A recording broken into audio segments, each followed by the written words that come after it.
Hey guys, this is EXRP Cowboy. Now there's a video that I've been kind of searching for that I've seen probably half a dozen times, and I found it on Kevin Cage's channel, and I've wanted to share it with you guys, because it's the fucking shit hitting the fan like it always does. The whales don't want to see us fucking swim. They don't want to see us swim. But hey, this is Billy. You can't listen to the cowboy. Listen to me. Yeah, and I've wanted to share this with you. But I didn't want to I didn't know how to share my screen. So, and this isn't the one. The other one was more about the dot-com bubble, and I've seen some about individual stocks very similar to the story. This fucking crime, this unethical behavior, investment behavior. The motherfuckers you're supposed to trust are the ones stealing your money. I mean, they're billionaires and they want our pennies. Whales don't want to see us swim. But I've seen it with individual stocks, these big banks and CEOs, the dot-com, the tech bubble, and even the housing market, the crash. It seemed like it was like this disaster for everybody, and it was. But the bankers walked away, and you know what? They ended up owning all the houses. And a few years later, they all go to the moon. They catch up for all that loss and then some. And the irony there is, investors, big investors usually invest like 10 years out, So this was a short-term investment for them. So the idea that, they had to wait a few years, it doesn't exist. Okay? That's a minute in time for these assholes. So watch this, and I'm sure maybe you've seen it, but if you haven't, this is big. And if you have, it's always nice to see these assholes to remind yourself of who they fucking are. Vampires.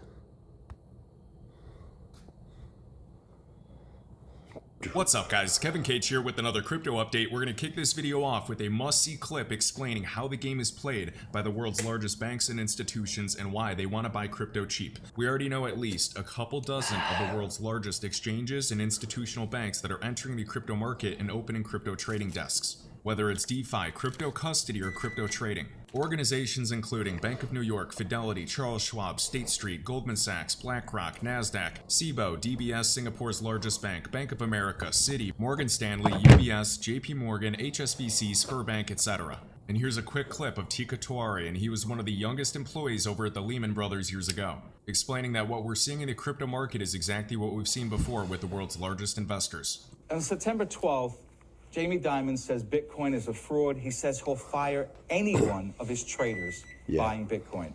Bitcoin drops 24%. When Jamie Dimon speaks, people listen. People listen. So that weekend, we found out that the largest buyer of a Bitcoin fund that's in Europe that buys physical Bitcoin, right? The largest buyer was Morgan Stanley and JP Morgan. And that's not illegal. He says it's a fraud. It says he'll fire anyone that buys it. Yes. And at the same time, his company is buying it. His company is buying it. It's just, so unethical. Right. Okay, George Soros. George Soros, in January 24th, price was already down, calls Bitcoin a bubble, says Bitcoin is the worst, the worst investment in the world. Don't buy Bitcoin. Don't buy Bitcoin. Basically throws gasoline on the fire at this point. And then what do we find out? So he says bubble here. It drops 44%. Right. And then here in April, 2 months later, guess what we find out? Yeah. His $26 billion family office has approval to buy cryptocurrency. Right. And we only knew about it publicly here. And this is the kind of thing that George Soros is famous for this, talking the sterling down. Yeah. And Not what the did first he do? time. He stole the pensions of all the little people. Yeah, made $1 billion. Yeah. Okay. So then here now, Goldman Sachs, this, again, February 7th, most cryptocurrencies will crash to zero. Now, I remember when they said this in February, and I had, through my network, I knew that Goldman Sachs was setting up a crypto trading desk. absolutely knew they were setting up a crypto trading desk. And I then, remember you telling me that. right, and then, of course, they were denying it. No, Yeah, we're not. yeah, No, yeah. we're not. No, we're not. Price falls down 27%. And then what do we find out? We find out here, they say BTC 0. And then we find out just before May, new trading desk. Not only that, they put $400 million to buy a cryptocurrency trading platform. What the fuck? I mean, what the fuck, right? But this, like I said, this happened with the dot-com, the tech bubble, talking down while they're all buying it. You guys, hope you're doing well. Our time is soon. Very chill. Like, subscribe, so I can extend my reach.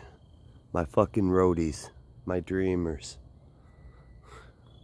Let's get it.